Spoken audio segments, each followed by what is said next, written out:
Super star Krishna, Mahanati Jayaprada 1987 సంవత్సరంలో తేనె మనసులో నటించారు. పద్మాలయాలో సెట్ వేసి అందులో వాళ్ళు నటించేటువంటి కొన్ని సీన్స్ని చకచకా తీయటం జరుగుతోంది. దర్శకుడు రాజేంద్ర సింగ్ బాబు. మార్నింగ్ ఫ్లైట్కే ఆవిడ ముంబై నుంచి రావడం జరిగింది. షూటింగ్లో పాల్గొంటున్నా కూడా ఆవిడ మొహంలో కొంచెం కళతెప్పి ఉండటం, అలాగే విచారవదనం, ఇవన్నీ చూసినటువంటి సూపర్ స్టార్ కృష్ణ ఆవిడ దగ్గరికి వెళ్ళి క్షేమ సమాచారాలు అడిగారు. అలాగే 1986 సంవత్సరం ఫిబ్రవరి 22న శ్రీకాంత్ నాహతాతో ఆవిడకి మ్యారేజ్ కూడా జరిగింది. ఎలా ఉంది వైవాహిక జీవితం, ఎలా గడుస్తోంది అని సరదాగా అడిగేటప్పటికీ ఆవిడ ఒక్కసారి ఏడవటం ప్రారంభించారు. ఈ హఠాత్ పరిణామానికి సూపర్ స్టార్ కృష్ణ కూడా కిన్నుడైపోయారు. ఏదో జనరల్గా అడిగినటువంటి ప్రశ్నకి ఆవిడ ఇంతకెంత బాధపడుతున్నారో ఆయనకు అర్థం కాలేదు. అప్పుడు జయప్రద చెప్పిన విషయాలు వినేటప్పటికీ ఆయన కూడా మైండ్ బ్లాక్ అయిపోయింది. ఎంతో ఆశలు, ఎన్నో ఊహలు, ఎన్నో కళలు, వీటన్నిటితో దాదాపు 8 సంవత్సరాలు శ్రీకాంత్ నాహతాని ఆడ ప్రేమించారు, కళలు కన్నారు, కళ్ళల్లో ఎన్నో ఆశలు పెట్టుకున్నారు. ఆశల్లో పిల్లలు కూడా. పిల్లలంటే చిన్నప్పటి నుంచి కూడా జయప్రదకి చాలా ఇష్టం. తన తోటి చదువుకునేటువంటి రోజుల్లో కూడా తన స్టూడెంట్స్ దగ్గర నుంచి, తన బాల్యం దగ్గర నుంచి తను పెద్ద అయ్యేంత వరకు ప్రతి ఒక్కరితో కూడా ఆప్యాయంగా మెలగటం, అందరితో సన్నిహితంగా ఉండటం, చక్కటి గౌరవం ఇవ్వటం కూడా ఆవిడకి అలవాటు. కానీ పెళ్ళైనటువంటి మొదటి రోజు, మొదటి రాత్రే తెలిసినటువంటి విషయం ఏంటంటే శ్రీకాంత్ నాహతా అప్పటికే ఆపరేషన్ చేయించుకొని, ఫ్యామిలీ ప్లానింగ్ ఆపరేషన్ వల్ల భవిష్యత్తులో జయప్రద తనకి పిల్లలు పుట్టకుండా చేసుకున్నాడు అనేటువంటి విషయం కనీసం మాట మాత్రంగానైనా అది తనకి చెప్పకపోవటం, తన అంగీకారం తీసుకోకపోవటం, ఇది ఆవిడ మనసుని బాగా కలిచేసింది. తను రెండో భార్యగా అడుగుపెట్టినా కూడా ఆస్థానమైనా తనకు దక్కుతుందనే ఆవిడ ఆశించారు. కానీ రెండో భార్య స్థానం కాదు కదా, కనీసం ఒక వ్యక్తిగా కూడా తనకు ఆ ఇంట్లో గౌరవం ఉందా లేదా అనేటువంటి ఒక ప్రశ్నార్థకంగా ఆవిడ జీవితం మిగిలిపోయింది. ఎందుకంటే వాళ్ళు కుటుంబం సంపన్న వర్గం, వాళ్ళు మధ్యప్రదేశ్ నుంచి సెటిల్ అయ్యి ముంబైకి వచ్చి ఫైనాన్షియల్స్గా ఒక నిర్మాతగా సుందరలాల్ నాహతా బాగా స్థిరపడిపోయి శ్రీకాంత్ నాహతాను కూడా ఉన్నత స్థాయికి తీసుకొచ్చినప్పుడు డబ్బు ఉన్నటువంటి మనస్తత్వం వేరు, డబ్బు లేని వాళ్ళని చూసే గౌరవం వేరు.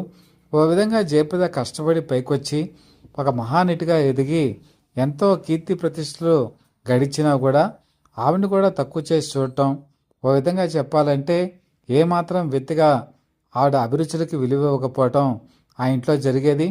అలాగే మొదటి భార్య, రెండో భార్య అనే వేరియేషన్నే కాకుండా అసలు ఆ కుటుంబంలో ఆవిడకి ఒక సభ్యురాలు అనేటువంటి విలువ కూడా లేకుండా చేసేయడంతో ఆవిడ కిన్నురాలైపోయారు. ఇది ఎప్పుడు కూడా ఆవిడ ఎక్స్పెక్ట్ చేయనటువంటి పరిస్థితి. తను 8 సంవత్సరాలు ప్రేమించి ఎన్నో వదులుకొని ఈ సంబంధానికి మొగ్గు చూపించారు. ఆవిడ చేసుకోవడానికి డాక్టర్స్ వచ్చారు, ఇంజనీర్స్ వచ్చారు, అలాగే ధనవంతులు కూడా అనేక మంది వచ్చారు. కానీ వాళ్ళందరినీ కాదనుకొని ప్రేమే అని చెప్పి ముందుండి ఆవిడ ఈ పెళ్లి చేసుకోవడం జరిగింది. సూపర్ స్టార్ కృష్ణ జీవితాన్ని కూడా ఆవిడ ఆదర్శంగా తీసుకున్నారు. ఎందుకంటే విజయనిర్మల్ని పెళ్లి చేసుకొని ఆయన మొదటి భార్య ఇందిరాదేవితోనూ అలాగే విజయనిర్మల్తోనూ కూడా చక్కటి కాపురాన్ని నిర్వహించి అప్పటికి ఒక మంచి మనిషిగా ఇండస్ట్రీలో పేరుగాంచారు. అలాంటి వ్యక్తిత్వమే సుందరలాల్ నాహతా వాళ్ళ అబ్బాయి అయినటువంటి శ్రీకాంత్ నాహతాలో కూడా ఉంటుందని ఎక్స్పెక్ట్ చేయడం జరిగింది. నిజంగా వ్యక్తిగతంగా చూస్తే శ్రీకాంత్ నాహతా సున్నిత మనస్కుడే.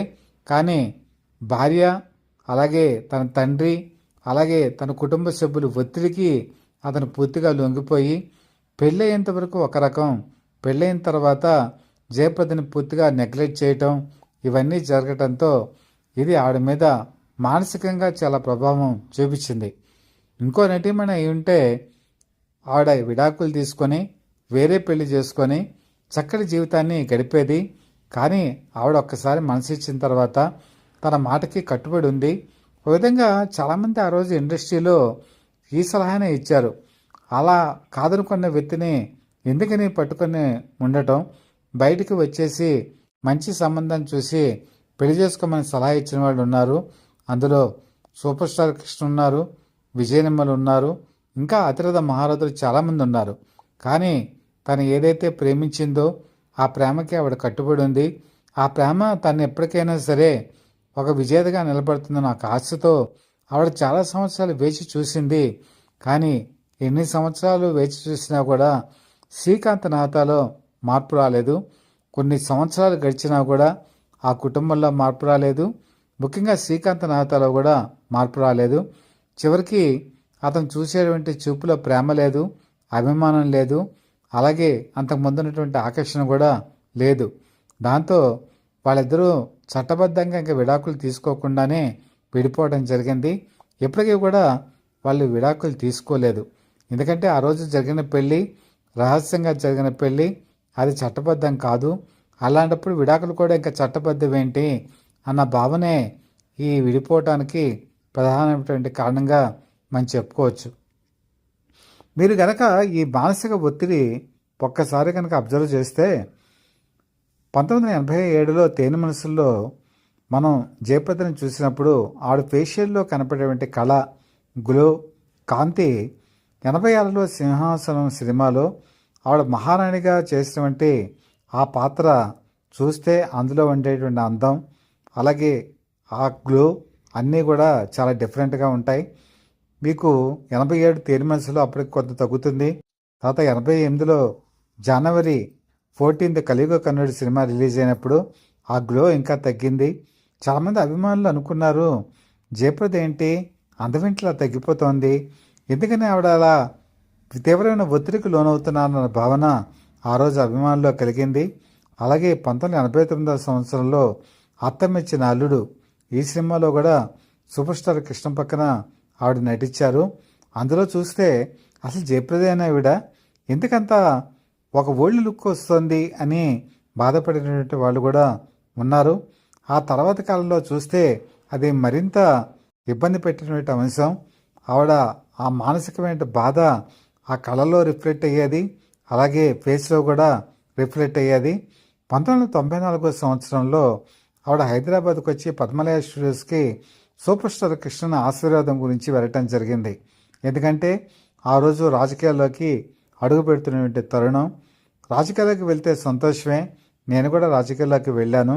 కానీ మనిద్దరం చాలా సున్నితమైన హృదయాలు కలవాళ్ళం, మనకి రాజకీయాలు తెలియవు, మొన్న మాట బోళాతనంగా మాట్లాడేటువంటి ఒక మంచితనం మన ఇద్దరికీ ఉంది. మనం రాజకీయాల్లో నెట్టుకురాగలమా?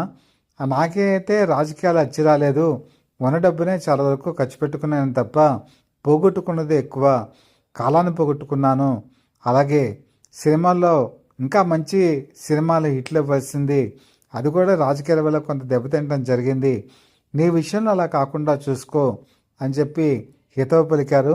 మొట్టమొదట ఆయన చెప్పినప్పుడు ఆ సంగతులు ఏవి ఆవిడకి పెద్దగా మనసుకి పట్టలేదు. కానీ తర్వాత ఆవిడకి అర్థమైన విషయం ఏంటంటే రాజకీయాల్లోకి వచ్చిన తర్వాత ఆవిడ హిందీలో ఉండేటువంటి అవకాశాలు కూడా తగ్గిపోయాయి. రాజకీయాల్లో ఉన్నవాళ్ళు ఎవరికీ కూడా హిందీ సినిమా పరిశ్రమ అవకాశాలు ఇవ్వదు అని ఆవిడకి తెలిసి వచ్చింది. తర్వాత ఆవిడ రాజ్యసభ మెంబర్ అయ్యింది. తర్వాత 2 సార్లు ఎంపీగా ఆవిడ రాంపూర్ నుంచి గెలవడం జరిగింది. ఓ విధంగా చెప్పాలంటే సినిమా రంగంలో మహారాణిగా వెలుగుతున్న ఆవిడ అవకాశాలన్నీ త్యజించి రాజకీయాల్లోకి వచ్చారు. దాదాపు 16 సంవత్సరాలు ఎంపీగా ఉన్నారు. కాలం గిర్రను తిరిగింది. వెనక్కి తిరిగి చూసుకునేటప్పటికీ తన సినిమా అవకాశాలు లేవు, రాజకీయాల్లో అవకాశాలు కూడా పూర్తిగా తెరమరుగైంది. పార్టీలు మారారు, పార్టీలు మారినా కూడా భవిష్యత్తు అయితే ఎక్కడో కూడా అగమ్యగోచరంగానే మిగిలింది.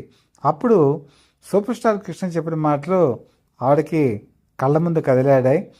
సున్నిత మనస్కులకి రాజకీయాలు పనికిరావు. చాలామంది సినీ నుంచి నాకు ఎంపీలు అయిన వాళ్ళు ఉన్నారు, కానీ తర్వాత ఎక్కువ కాలం వాళ్ళు రాజకీయాల్లో కొనసాగలేదు. కొంగర జగ్గయ్య ఆయన కూడా ఒంగోలు నుంచి ఒకసారి ఎంపీ అయ్యారు. అలాగే మెగాస్టార్ చిరంజీవి కేంద్ర మంత్రి అయ్యారు. అలాగే కృష్ణరాజు రెబల్ స్టార్ ఆయన కూడా కేంద్ర మంత్రి అయ్యారు. వీళ్ళెవరూ కూడా ఎక్కువ కాలం రాజకీయాల్లో సుదీర్ఘకాలం మనలేకపోయారు, ఉండలేకపోయారు. ఈవెన్ దాసరి నారాయణరావు కూడా కేంద్ర మంత్రి అయ్యారు, రాజకీయాల్లో చివరి వరకు కూడా కొనసాగలేకపోయారు. కాబట్టి ఈ మాటలన్నీ కూడా ఆవిడ జ్ఞప్తికి వచ్చాయి. ఏదైనా సరే పెద్దలు ఏదైతే చెప్తారో అది నిజమే కదా అని అనిపించింది.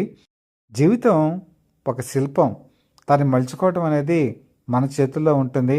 ఏదో శిల్పి వచ్చి చెక్కి మనకు అందమైన బొమ్మ మనకివ్వడు. మన జీవితాన్ని మనమే చక్కదిద్దుకోవాలి. మన బొమ్మని మనమే చక్కగా మలుచుకోవాలి. మన భవిష్యత్తుని మనమే అందంగా పునర్నించుకోవాలి. ఒక అడుగు తప్పు వేస్తే దాని ఫలితం ఎలాగుంటుంది, ఒక జీవితంలో మరొక నిర్ణయం తప్పుగా తీసుకుంటే దాని ఫలితం ఎలాగుంటుందో జయప్రదకి వైవాహిక జీవితంలో తెలిసి వచ్చింది, రాజకీయ జీవితంలోనూ తెలిసి వచ్చింది. ఈవెన్ సూపర్ స్టార్ కృష్ణ ఇంకో మాట కూడా చెప్పారు, ఏ వ్యాపారమైనా చేయగానే సినిమా వ్యాపారం మాత్రం చేయొద్దు, ఎందుకంటే ఇది అనిశ్చితి గల వ్యాపారం అని పలు సందర్భాల్లో చెప్పేవారు. అలాగే సినిమా నిర్మాణంలోకి వెళ్ళారు, ఆర్థికంగా దెబ్బతిన్నారు, కోలుకోలేనటువంటి ఆర్థిక నష్టాలని సినిమా రంగంలో ఆవిడ తినటం జరిగింది. ఆ విధంగా ఆ విషయంలో కూడా సూపర్ స్టార్ కృష్ణ మాటలు ఆవిడ పాటించలేకపోయారు. ఒక విధంగా సూపర్ స్టార్ కృష్ణ ప్రతి ఒక్కరికి జీవితంలో కూడా కొన్ని అవకాశాలు, అమూల్యమైన సలహాలు ఇచ్చేవారు. కానీ జయప్రద విషయంలో కూడా అలాగే ఇచ్చారు. వాళ్ళు 2002వ సంవత్సరం చంద్రవంశం ఈ సినిమాలో నటించారు. అదే వాళ్ళ చివరి సినిమా. వాళ్ళ కెరీర్లో 45 సినిమాలు అమూల్యమైనవి. ఈ అమూల్యమైన అవకాశాలు చాలా వరకు నిర్మాతలకి సజెషన్ ఇచ్చేవారు జయప్రదని పెట్టుకోమని.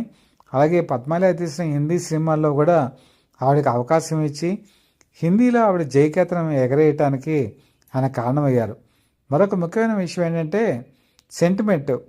తను సూపర్ స్టార్ కృష్ణ 3వ సినిమా గూఢచారి 116 జయలలిత, జయ అనే పేరు వచ్చింది. ఆ సినిమా విజయకేతనం ఎగరేసింది.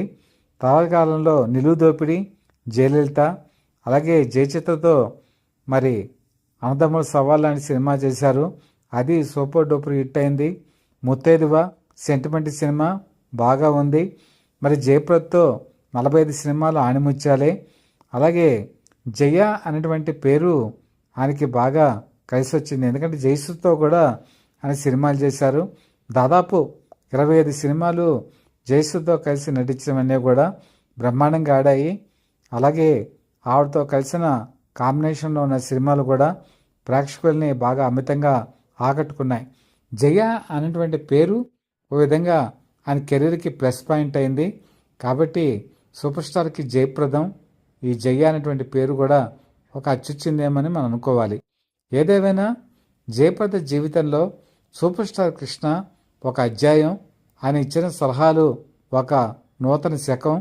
వాటిని ఆడు పాటించారా పాటించకపోయారనేది పక్కన పెడితే ఆయన మెరుపులా వచ్చారు, ఒక వెలుగులా వెలిశారు. ఆవిడ జీవితానికి ఒక దిక్సు చేయాలన్నది మాత్రం 100% కరెక్ట్. మీకేమనిపిస్తుంది? నిజమేనా? మీ మనసుకి ఎటువంటి భావాలు కలుగుతున్నాయో మీరు కామెంట్స్ రూపంలో తెలియచేయండి. ఈ కంటెంట్ కనుక నచ్చినట్టయితే లైక్ చేసి బెల్ ఐకాన్ ప్రెస్ చేసి సబ్స్క్రైబ్ మాత్రం చేసుకోండి. మీ బ్లెస్సింగ్స్ మాకు ఎప్పుడు నిరంతరం కావాలని మనస్ఫూర్తిగా కోరుకుంటూ మీ మిత్రుడు శ్రేయోభిలాషి such for the people live TV chief editor DVSS Krishnaprasad.